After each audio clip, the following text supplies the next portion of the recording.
السلام عليكم، مرحبا بكم معكم فولا كويزين. ان شاء الله تكونوا كامل بخير وعلى خير. جبت لكم اليوم واحد الفطيره بالسلق بزاف بنينه، واحد الحشو ديالها هايل معمر بالفرماج ما يتشبعش. على بالي بلي كي طيبوها تحبوا تزيدوا تعاودوا طيبوها. وصفه رمضانيه بامتياز. شوفوا هذيك لاباط اللي قعدت لي خدمت بها شغل قوارب تاع البيتزا، انا درتها قوارب تاع السلق. تبعوا معايا الوصفه. في بول حطيت كاس حليب، مغرفه كبيره تاع خميره الخبز، مغرفه كبيره تاع السكر. الحليب هنا درتو دافي. نخلط مليح ونزيد نو ماشي مغرفة، كاس كبير تاع الفارينة كيما شفتو. نخلط مليح، نغلق بابي فيلم اليمونتير، نغطيه ونخليه يخمر.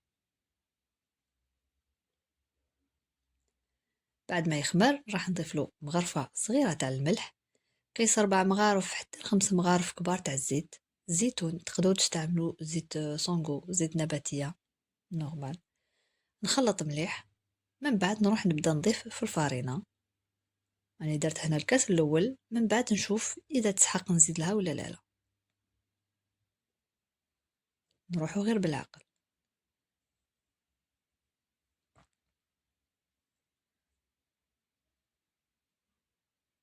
كيما شفتو هنا، زدت لها غير شويه تاع الفارينه، ما زدتش بزاف. صافي العجينه هذه دات لي 2 كيسان وشويه تاع فارينه. دوك نوري لكم الكاس شحال قاعد منه. فوالا.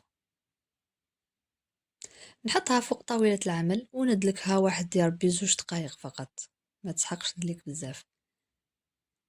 نعاود نحطها في البول، نغلق عليها بالبابي فيلم اليمونتير ونخليها تخمر في درجة حرارة الغرفة. نروحو نحضرو دوكا صلصة البيشاميل الكثيفة. سميتها كثيفة باسكو انا حبيتها تكون ثقيلة، ما حبيتهاش تجي سائلة باش ما تنداليش هذيك لاباط. درت 40 غرام تاع زبدة كيما شفتو. ذوبت الزبدة، ما سخنتهاش مليح، ذوبتها فقط وضفت لها الفارينة وخلطتها مليح بعيد على النار باش ما ديرليش تكتلات. من بعد نعاود نحطها فوق النار طيب واحد 2 3 4 دقائق، وهي طيب حتى تخرج لي هذيك لاموس كيما راكم تشوفوا. ما تخلوهاش تتحرق، ماشي فون بغا، ماش حنديرو ان فون بغا، ان غو بغا، سمحوا لي. من بعد راح نضيف آه، نص ريتله تاع الحليب. فوالا. 3 مثلثات تاع الفرماج، تقدروا ديروا واسمو فرماج مبشور. ملح، فلفل الكحل وشويه جوز الطيب. نقعد نخلط شويه هكذايا حتى طيب لي مليح لا بيشاميل ديالي ونخليها تبرد. في مقلاة حطيت شويه زيت، بصله نخليها طيب شويه ونزيد لها لحم مفروم، 2 حتى 3 سنات تاع الثوم، ملح وفلفل الكحل، هذا ما كان. نغلق عليه نخليه يطيب على نار هادئه. من بعد راح نضيف له الربطه تاع السلق اللي كنت قطعته، غسلته وقطعته بيان سور، ونزيد نغلق عليه نخليه حتى يدبال. من بعد رايحه نخلطه ونزيد نغلق عليه نخليه يطيب شويه برك، واحد يا ربي 5 دقائق. تعرفوا بلي السلق يطيب بالخف وما لازمش نكثروا له في الطياب باش ما يخرجلناش يعني المروريه ديالو.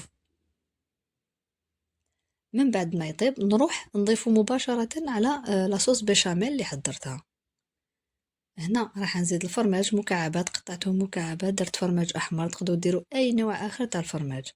ولي فريت قطعتهم مربعات وقليتهم وزدتهم له للحشو. بزاف بنين هذا الحشو. ونخليه يبرد. نحكمو صينيه، اي نوع نتاع صينيه عندكم في الدار. سمحوا لي على الهضره ديالي تاع اليوم، كنت تسمعوا الصوت ديالي راهو بزاف شباب، الحمد لله على كل حال. اي صينيه ندهنوها بشويه زيت. نجيبوا العجينه ديالنا، شوفوا كيفاش راهي خمرت، الله يبارك. نديغازيوها نحطها فوق سطح العمل ونقسمها على 2.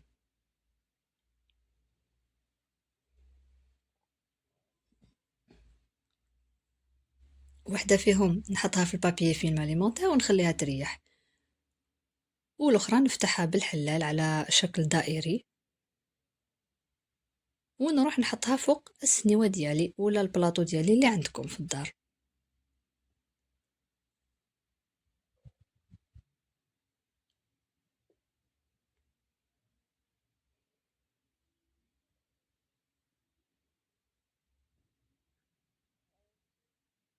هكذا نطاليها كامل، ونطلع لي بوغ هذوك نطلعهم الحواف نطلعهم الفوق، ونضغط مليح على الرشمه هذيك تاع المول ديالي باش كي طيب لي تخرج بيان، تخرج شابه.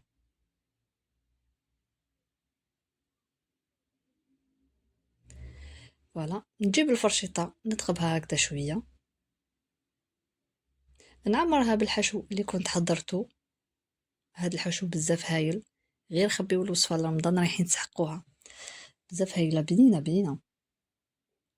فوالا نروح نجيب لاباط دوزيام، شوفي كيفاش عاودت تخمرت، نعاود نفتحها نيطاليها على شكل دائري، ونروح نغلق لاباط ديالي، الحشو ديالي بهاد لاباط.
دركا نجيب كوبات ونطراسيها، يعني هنا مانيش نقطع فيها، راني جوست نطراسيها، يعني باش ما تتنفخليش ويفسد لي كامل الشكل ديالها. دوكا نديرها حبيبه تاع الزيتون في الوسط، والفطيره ديالي راهي واجده باش تدخل للفرن.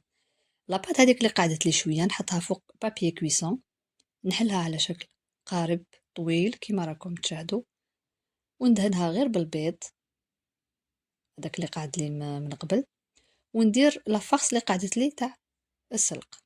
من بعد راح نغلق الجوانب بهذا الشكل،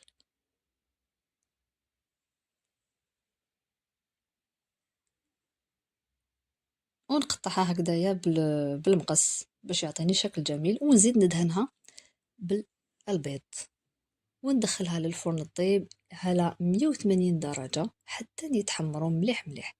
وهاي الفطيرة ديالنا راهي واجدة، وهاو القالب تاع البيتزا تاعنا تاع السلق راه واجد. تقدروا تزيدوا له الفرماجه كي تحطوه في الفور يطيب، انا ما زدتلوش مي خرج هايل بنين، واحد لاباط بزاف طريه هايله.